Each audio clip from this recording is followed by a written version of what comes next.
Hello everyone, this is Vrushali and welcome back to my YouTube channel. In previous session we discussed about error correction and detection methods. I have mentioned a complete computer network subject playlist link in below description box. Now, in today's session we will discuss about the next important topic, that is stop and wait protocol. Let's start the session.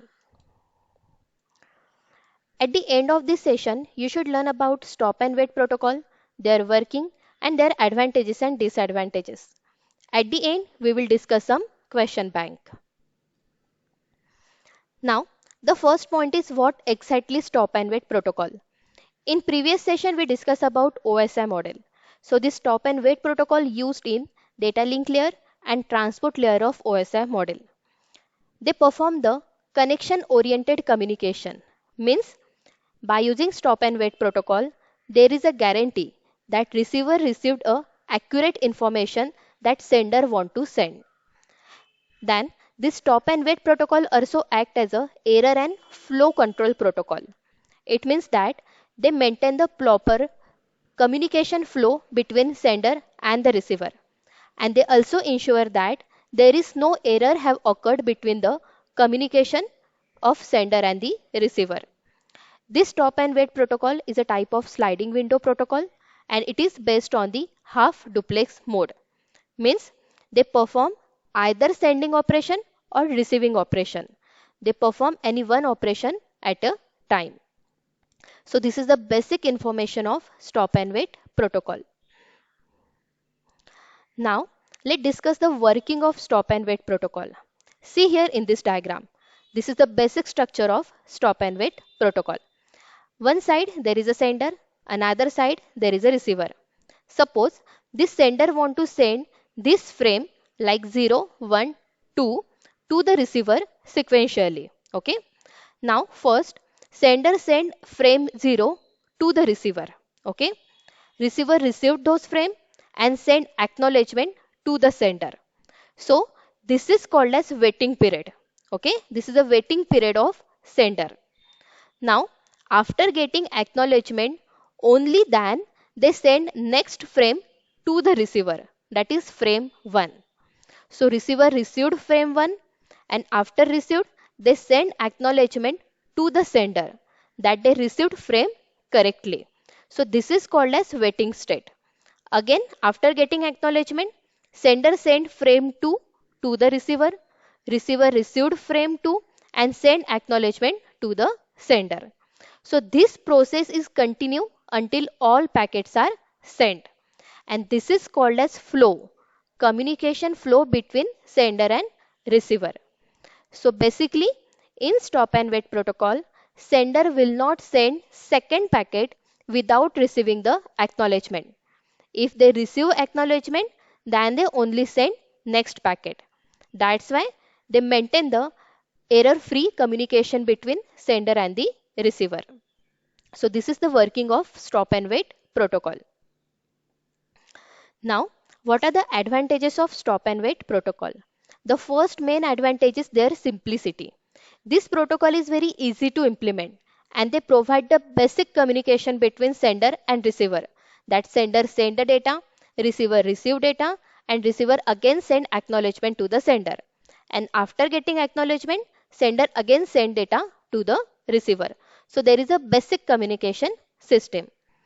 The next advantage is accuracy. See, sender send next packet only they get the acknowledgement from the receiver.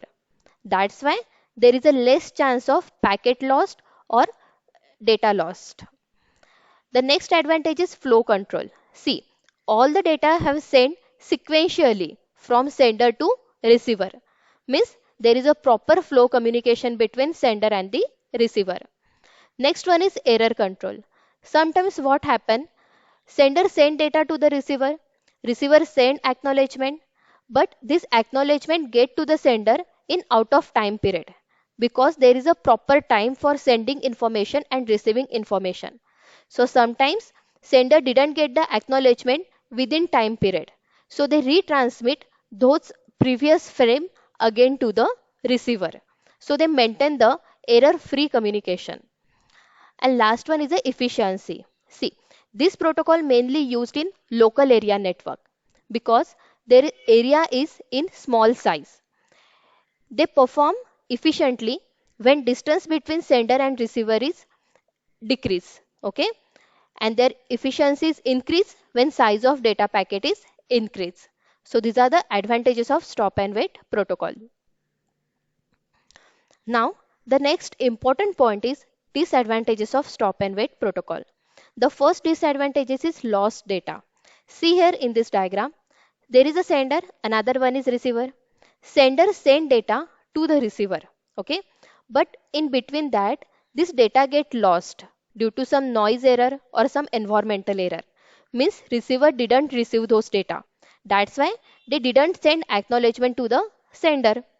But at that time, this sender didn't get the acknowledgement. So they didn't send the next data to the receiver. So this is called as lost data. This data is lost in network. Next disadvantage is loss of acknowledgement. Sometimes what happen? Sender send data to the receiver. Okay.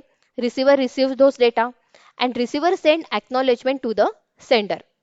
But this acknowledgement, this information is lost in network due to some noise error. Okay. So sender didn't get the acknowledgement and sender didn't send the next data to the receiver. So this is called as loss of acknowledgement. So sender goes to waiting state here. Now, the last disadvantages is delay data or acknowledgement. See, as we discussed earlier, there is a proper time period for sending data and receiving data. Here, sender send data to the receiver and receiver receive those data and send acknowledgement to the sender. But this communication is performed not in within time period. Okay.